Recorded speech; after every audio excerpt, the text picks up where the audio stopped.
कल तूफान आया था, यह शुभ संकेत है। बता रहे हैं तूफान पंजाब से आया था, बता रहे हैं तूफान दिल्ली से आया था, तो हरियाणा में तूफान आने वाला है और बड़ा तूफान आने वाला है। जब ऊपर वाला अपनी झाड़ू चलाता है तो तूफान ही आता है। ऊपर वाले ने झाड़ू चलानी शुरू कर दी, तो तूफान से घबराने की बात नहीं है। बड़ा शुभ लक्षण है कि कल तूफान आया था।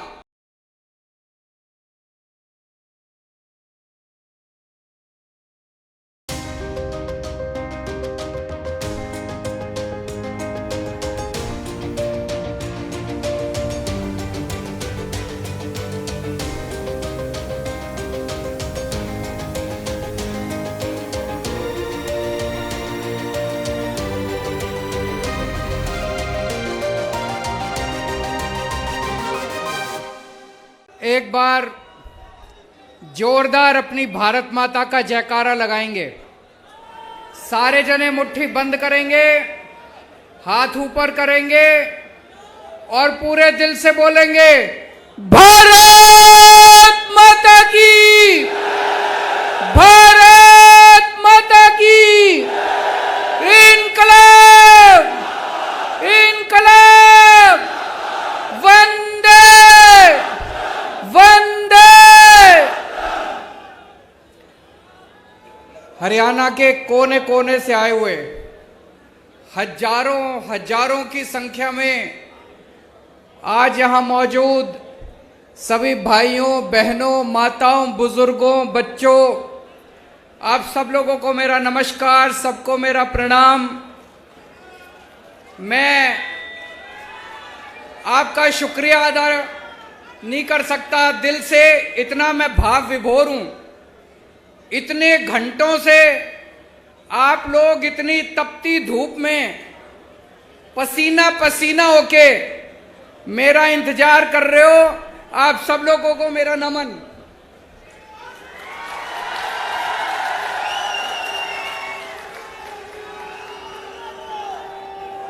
और इतनी भारी संख्या में लोग आए हैं, जितने हजारों हजार लोग यहां मौजूद हैं, इससे दुगने तुगने बाहर सड़कों पे अभी आ रहे हैं। मैं अभी आ रहा था, कई लोग आ रहे हैं रास्ते में, कई लोग बाहर मौजूद हैं।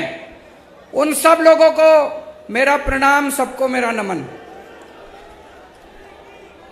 मेरे को सबसे अच्छा तब लगता है जब लोग मेरे को हरियाणा का लाल बोलते हैं।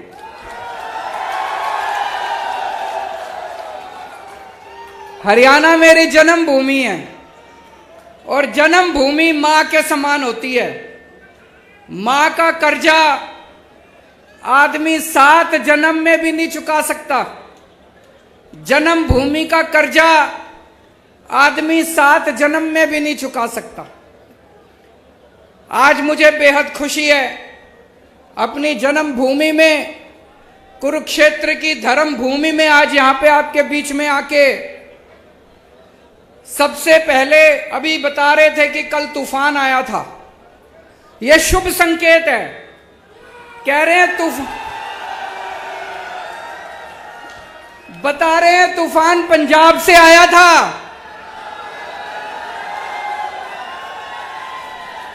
बता रहे हैं तूफान दिल्ली से आया था, तो हरियाणा में तूफान आने वाला है और बड़ा तूफान आने वाला है। और जब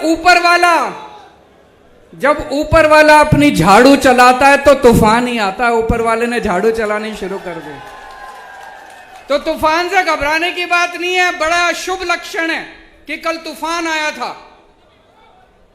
सबसे पहले मैं हरियाणा के सारे किसानों को बधाई देना चाहता हूं, शुक्रिया अदा करना चाहता हूं। हरियाणा के और पंजाब के किसानों ने मिलके जिस तरह से इतनी अहंकारी सरकार को झुका दिया, 1 साल तक आंदोलन किया, 1 साल तक 36 बिरादरियों ने मिलके, सारे धर्म के लोगों ने मिलके 1 साल तक सिंगू बॉर्डर पे जमे रहे। इनको लगता था इतनी बारिश आएगी, धूप थी, बारिश थी, ठंड थी, गर्मी थी, लेकिन किसान हटे नहीं। अंत पंत में सरकार को तीनों कानून वापस लेने पड़े दोस्तों। कहते हैं ना, अहंकार तो रावण का भी नहीं बन चलता। इनको घमंड हो गया था कि इनके सामने किसी की नहीं चलेगी। तो दोस्तों, त्रेता युग में रामचंद्र जी ने रावण का घमंड तोड़ा था। द्वापर युग में कृष्ण जी ने कंस का घमंड तोड़ा था। और कल युग में किसानों ने भाजपाइयों का घमंड तोड़ा था।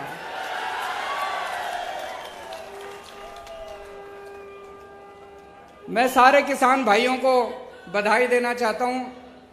दोस्तों, मेरे को राजनीति करनी नहीं आती, मेरे को पॉलिटिक्स करनी नहीं आती। मैं सीधा साधा छोरा हूं। मने काम करना आवे, मेरे ते कितना ही काम करा लो। दिल्ली में हमने स्कूल ठीक कर दिए, सरकारी स्कूल। सुना आप लोगों ने दिल्ली के स्कूल शानदार हो गए? किस किस ने सुना है? हाथ खड़े करके बताओ। दिल्ली में सरकारी स्कूलों में गरीबों के बच्चे पढ़ते हैं भाई साहब।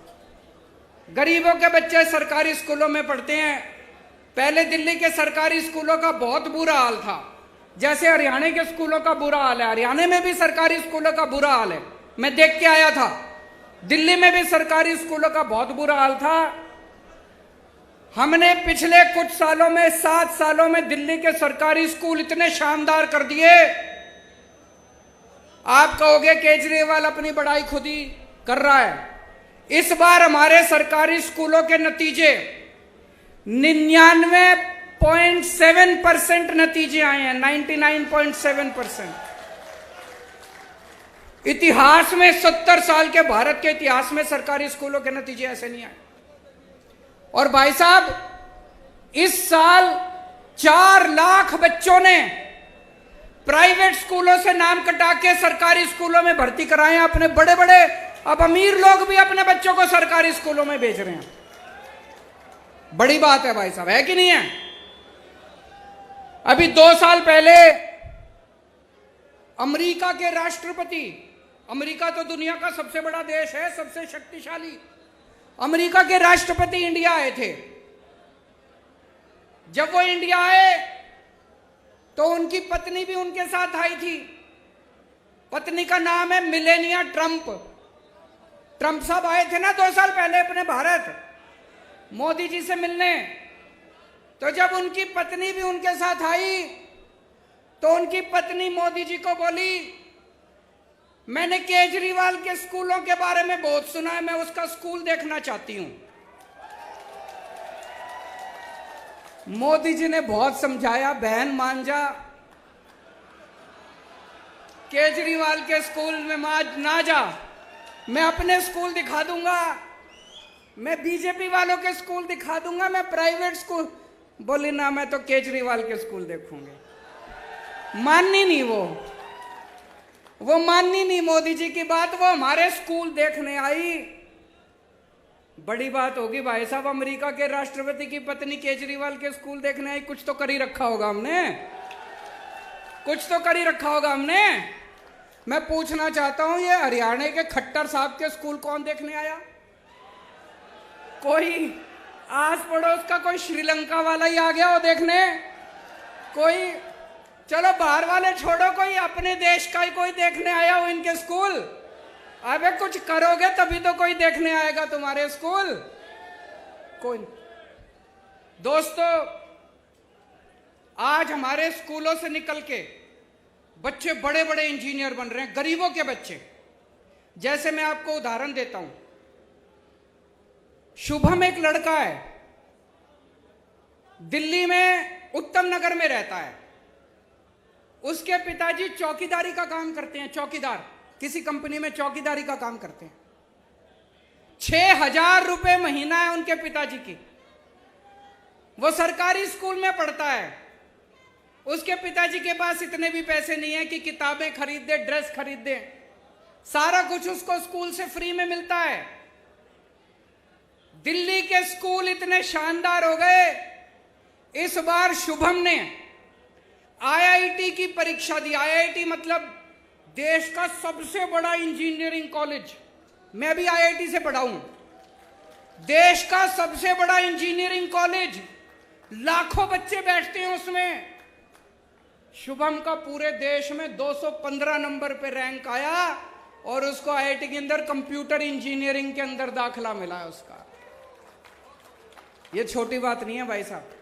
और अकेला एक शुभम नहीं है, इस बार दिल्ली के सरकारी स्कूलों के 400 बच्चों का बड़े बड़े इंजीनियरिंग कॉलेज में दाखिला हुआ है। बड़े बड़े हमारे दिल्ली के अब गरीबों के बच्चे इंजीनियर बन रहे हैं, डॉक्टर बन रहे हैं।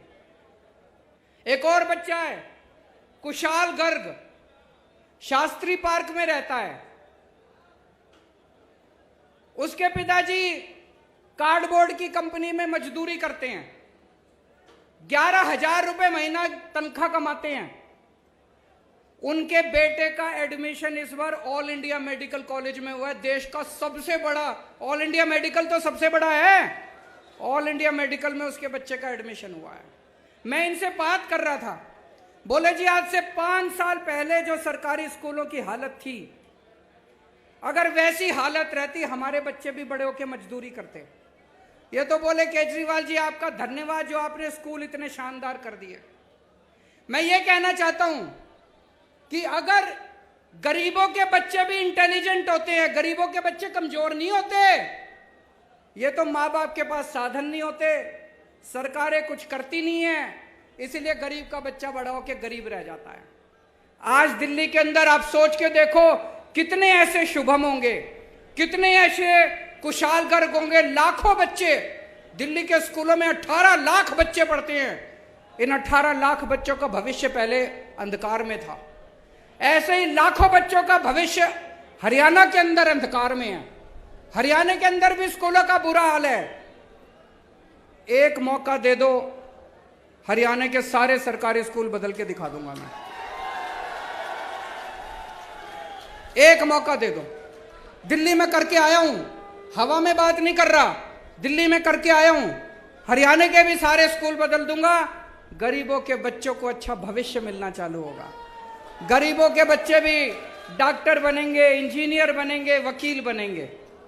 और ये जितने प्राइवेट स्कूल वाले हैं सारे खराब नहीं है, लेकिन कई प्राइवेट स्कूल वालों ने गुंडागर्दी मचा रखी है। मचा रखी है कि नहीं मचा रखी? जब मर्जी फीस बढ़ा देते हैं। कभी कहेंगे development charge, picnic charge, library charge, फलाना चार्ज, ढिमका चार्ज। दिल्ली में 7 साल से हमने इनको प्राइवेट वालों को फीस नहीं बढ़ाने दी, उल्टे इनका सबको ऑडिट कराया। कई लोगों को पैसे वापस कराए हैं प्राइवेट स्कूल वालों से, कभी नहीं हुआ होगा ऐसा। तो आज इतने सारे लोग हैं, मैं आपसे पूछना चाहता हूं, कौन कौन अपने बच्चों को इंजीनियर बनाना चाहता है? कौन कौन अपने बच्चों को डॉक्टर बनाना चाहता है? कौन कौन अपने बच्चों को वकील बनाना चाहता है? सारे जने हमारे साथ आ जाओ। और जो जो लोग अपने बच्चों को गुंडा बनाना चाहते हैं हाथ खड़े करो।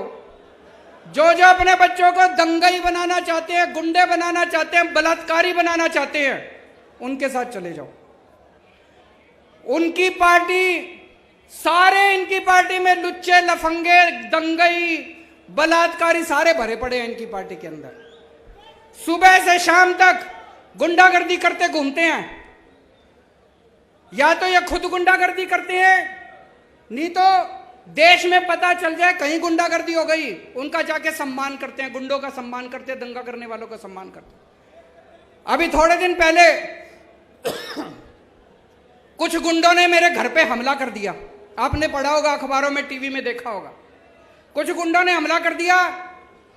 इन्होंने उन सारे गुंडों का अगले दिन सम्मान करा। ऐसे देश आगे बढ़ेगा। किसानों के ऊपर इनके आदमियों ने गाड़ी चढ़ा दी उत्तर प्रदेश के अंदर। इनकी पूरी की पूरी पार्टी ने बड़े बड़े वकील खड़े कर दिए उसको बचाने के लिए, जिसने किसानों के ऊपर गाड़ी चढ़ाई थी। देश में कहीं बलात्कार हो जाए, देश में कहीं बलात्कार हो जाए इनकी पार्टी पहुंच जाती है बलात्कारियों का सम्मान करने के लिए, शोभा यात्रा निकालने के लिए। आप क्या सुनते हो इनके बारे में? यही सुनते हो इन्होंने यहां दंगा कर दिया, यहां मारपीट कर दी, यहां गुंडई कर दिया। और आम आदमी पार्टी के बारे में क्या सुनते हो? यहां पे इन्होंने स्कूल बना दिया, यहां अस्पताल बना दिया, यहां बिजली ठीक कर दी, यहां पानी ठीक कर दिया, यहां सड़कें ठीक कर दी। आम आदमी पार्टी शरीफों की पार्टी है। आम आदमी पार्टी देशभक्तों की पार्टी है। आम आदमी पार्टी ईमानदार लोगों की पार्टी है। हम देश की सोचते हैं, हम इनकी तरह गुंडागर्दी नहीं करते। अमेरिका में कोई गुंडागर्दी कर दे तो वो जेल जाता है, इंडिया में कोई गुंडागर्दी कर दे तो इनकी पार्टी में जाता है। यूरोप में कोई बलात्कार करे तो वो जेल जाता है, इंडिया में कोई बलात्कार करे तो इनकी पार्टी में जाता है। कैसा भारत चाहते हो आप लोग? गुंडों का भारत चाहते हो, दंगइयों का भारत चाहते हो, कि विकास और तरक्की वाला भारत चाहते हो? मैं आप लोगों से पूछना चाहता हूं, पिछले 7 साल हो गए अब खट्टर साहब को सरकार चलाते। 7 साल से खट्टर साहब की सरकार है। खट्टर साहब ने कितनी नौकरियां दी आप लोगों को? हरियाणा के बच्चों को कितनी नौकरियां दी खट्टर साहब ने? मैंने दिल्ली में पिछले 7 साल में 12 लाख नौकरियां दी है। 12 लाख बच्चों को नौकरियां दी। मैंने 12 लाख बच्चों को नौकरी दी। और मैं हवा में नहीं बात कर रहा, वेबसाइट पे पूरा डेटा पड़ा है। हमारी वेबसाइट पे चले जाना, वेबसाइट पे सारा डेटा है। मैंने 12 लाख बच्चों को नौकरियां दी हैं और अगले 5 साल में 20 लाख बच्चों को नौकरी देने का पूरा प्लान बनाया है। मैं नौकरी दे सकता हूं, ये नहीं दे सकते। ये कभी यही नौकरी नहीं देंगे आपको। ये कभी आपके बच्चों को नौकरी नहीं देंगे। क्यों? क्योंकि इनको अपनी पार्टी के लिए बेरोजगार गुंडों की जरूरत है। आपके बच्चों को दंगा कराना सिखाएंगे, गुंडई करना सिखाएंगे, अपने बच्चों को विदेश भेजते हैं पढ़ने के लिए ये लोग। अभी मेरे को एक भाई बता रहा था, हरियाणा में सारे पेपर लीक हो जाते हैं, जितने भर्तियों के पेपर होते हैं सारे लीक। ऐसा है क्या जी? ये मेरे को एक लिस्ट दी है एक भाई ने। ये 2020 में HSC जूनियर ड्राफ्टमैन का पेपर लीक हो गया। 2020 में हरियाणा पुलिस भर्ती का पेपर लीक हो गया। 2021 में पेपर पुलिस भर्ती का फेर पेपर लीक हो गया। 2021 में कुरुक्षेत्र स्वास्थ्य विभाग का पेपर लीक हो गया। 2022 में HSSC पद की भर्ती का पेपर लीक हो गया। 2022 में ग्राम सचिव और पटवारी की भर्ती का पेपर लीक हो गया। 2022 में TGT भर्ती का पेपर लीक हो गया। 2022 में डेंटल सर्जन की भर्ती का पेपर। खट्टर साहब, आपसे एक पेपर नहीं कराए जाते, सरकार क्या चलाओगे? एक पेपर नहीं करवा सकता जो आदमी, एक पेपर नहीं करा सकता, वो सरकार क्या चलाएगा? गलत तो नहीं कह रहा भाई साहब? मैं अभी गुजरात गया था, वहां भी पता चला सारे पेपर लीक हो रहे हैं, वहां भी बीजेपी की सरकार है। मैं हिमाचल प्रदेश गया था, वहां भी सारे पेपर लीक हो रहे हैं। एक Guinness book of world record है, सुना है आपने? दुनिया के सारे बड़े बड़े रिकॉर्ड उसमें होते हैं। अभी उनकी कल मीटिंग हुई है शाम को गिनीज बुक वालों की, उसमें भारतीय जनता पार्टी का नाम लिखा जा रहा है। सबसे ज्यादा पेपर लीक करवाने वाली पार्टी भारतीय जनता पार्टी। इनकी सरकारों से पेपर नहीं होते, इनसे स्कूल नहीं बनते, इनसे बिजली ठीक नहीं होती, इनसे अस्पताल नहीं बनते। क्यों बोझ उठा के घूम रहे हो? इनको उखाड़ के फेंको। अब ईमानदार पार्टी आ गई। कई बच्चे आर्मी में भर्ती होना चाहते हैं, देश की सेवा करना चाहते हैं। 2020 के बाद से आज तक आर्मी की भर्ती नहीं खुली, आर्मी की भर्ती के पेपर नहीं करवाए इन्होंने। आज इस मंच के जरिए मैं केंद्र सरकार से और प्रधानमंत्री जी से अपील करना चाहता हूं, 1 लाख से ज्यादा आर्मी के अंदर खाली स्थान हो चुके, इनकी जल्दी से भर्तियां खोली जाए। बच्चे ओवरेज हो रहे हैं। मैंने सुना अभी भिवानी के अंदर एक यंग लड़का पवन जो आर्मी में जाना चाहता था, भर्ती होना चाहता था फौज में, उसने खुदकुशी कर ली। हमारे नौजवान खुदकुशी कर रहे हैं, तो ये आर्मी की भर्तियां क्यों नहीं खोल रहे? मैं प्रधानमंत्री जी को कल चिट्ठी भी लिखूंगा, उनसे निवेदन करूंगा कि आर्मी की भर्तियां तुरंत खोली जाएं ताकि हमारे बच्चे फौज के अंदर भर्ती हो सकें। दिल्ली में हमने पहले सरकारी अस्पतालों का भी दिल्ली में बहुत बुरा हाल था, हमने सारे सरकारी अस्पताल शानदार कर दिए, खूब सारे मोहल्ला क्लिनिक कर दिए, और दिल्ली में 2 करोड़ लोग हैं, हमने सबका इलाज मुफ्त कर दिया, चाहे कितनी बड़ी बीमारी क्यों ना हो, चाहे लाखों रुपए क्यों ना लगते हो। मैं आपको एक उदाहरण देता हूं। एक मोनिका बहन है, लक्ष्मी नगर में रहती है, वो और उसके पति दोनों को कैंसर हो गया। एक कमरे के घर में रहते हैं, बहुत गरीब लोग हैं। उसका पति दूध बेच के सवेरे सवेरे घर घर में जाके दूध बेच के कमाया करता था, उसकी वो भी कमाई बंद हो गई। दोनों को कैंसर हो गया। भाई साहब, अगर कैंसर जैसी बीमारी हो जाए तो जमीन बेचनी पड़ जाती है, आदमी लुट जाता है, गहने बेचने पड़ जाते हैं बीवी के। इन दोनों को ऊपर वाले का शुक्र था, दिल्ली में आम आदमी पार्टी की सरकार थी, ये एलएनजेपी हॉस्पिटल में गए, शानदार हॉस्पिटल, सारा इलाज इनका मुफ्त हो गया, दोनों ठीक हो गए और अब दोनों ठीक होकर अपना काम कर रहे हैं। दोस्तों, ऐसे करोड़ों करोड़ों लोग जिनके बच्चे सरकारी स्कूलों में पढ़ रहे हैं, जिनका इलाज सरकारी अस्पतालों में हो रहा है, इन लोगों की हमें दुआएं और उनके आशीर्वाद मिलते हैं, जिसकी वजह से आज आम आदमी पार्टी इतनी तरक्की कर रही है। दिल्ली में हमने बिजली 24 घंटे कर दी। पहले दिल्ली में बहुत हरियाणा में बिजली जाती है नहीं जाती? मेरे को पता चला खूब पावर कट लगते हैं। दिल्ली में 24 घंटे कर दी, हरियाणा में भी 24 घंटे बिजली चाहिए नहीं चाहिए? दिल्ली में केवल 24 घंटे बिजली नहीं करी, फ्री बिजली भी कर दी। फ्री बिजली चाहिए नहीं चाहिए? एक बार हाथ खड़े करके बताओ, फ्री बिजली जिसको चाहिए। फ्री बिजली चाहिए तो सरकार बदलनी पड़ेगी, या खट्टर तो फ्री बिजली, खट्टर साहब तो नहीं करेंगे फ्री बिजली। अभी हमें पता चला पंजाब में हमारा एक मंत्री अफसरों से पैसे मांग रहा था। हमारा हेल्थ मिनिस्टर पंजाब का अफसरों से पैसे मांग रहा था। मीडिया को नहीं पता था, विपक्षी दलों को भी नहीं पता था। कोई और पार्टी होती तो क्या करती? उसको कहती थोड़ा बहुत पार्टी फंड में भी जमा करा, सारा खुद मत खा, यही कहते। कोई और मुख्यमंत्री होता तो क्या करता? कहता आधा मेरे को दे, आधा खुद रख। आम आदमी पार्टी ऐसी नहीं है।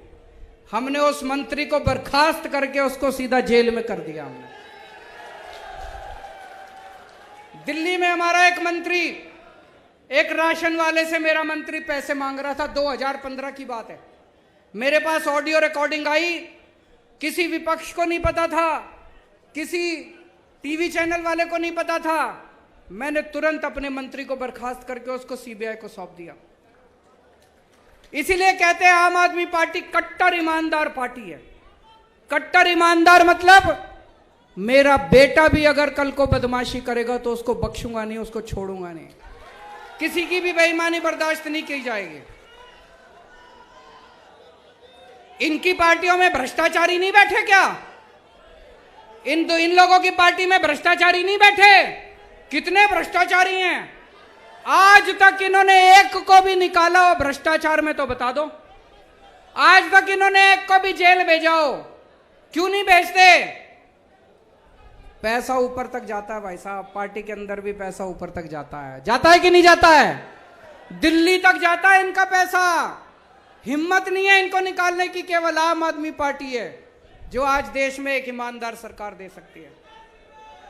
हमने दिल्ली में भ्रष्टाचार खत्म करा, पंजाब में भ्रष्टाचार खत्म करा, अब हरियाणा में भी भ्रष्टाचार खत्म करेंगे। यहां पे भी मेरे को बताया गया प्रॉपर्टी आईडी करके है, उसमें खूब पैसे चलते हैं। चलते हैं कि नहीं चलते? नगर निगम का चुनाव आने वाला है, इस नगर निगम के चुनाव में आप अपनी ताकत दिखा दो, जैसे पंजाब के लोगों ने अपनी ताकत दिखाई थी, जैसे दिल्ली के लोगों ने ताकत दिखाई थी। इन सारी पार्टियों को उखाड़ फेंको, एक मौका दो, नगर निगम को भी साफ करेंगे झाड़ू से, सारा भ्रष्टाचार दूर करेंगे और उसके बाद 2024 में हरियाणा को भी पूरे को साफ करेंगे, भ्रष्टाचार दूर करेंगे। मेरे को कोई पत्रकार कह रहा था कि ये बीजेपी वाले खट्टर साहब को हटा रहे हैं, कोई दूसरा सीएम ला रहे हैं, ऐसा है क्या? सुना आप लोगों ने भी? कह रहे खट्टर साहब को हटा के दूसरा सीएम ला रहे हैं। क्यों? खट्टर साहब भ्रष्टाचारी हैं क्या? खट्टर साहब काम नहीं करते क्या? मैं बीजेपी को चैलेंज करना चाहता हूं, हिम्मत है तो 2024 का चुनाव खट्टर साहब के साथ लड़के दिखाओ तुम।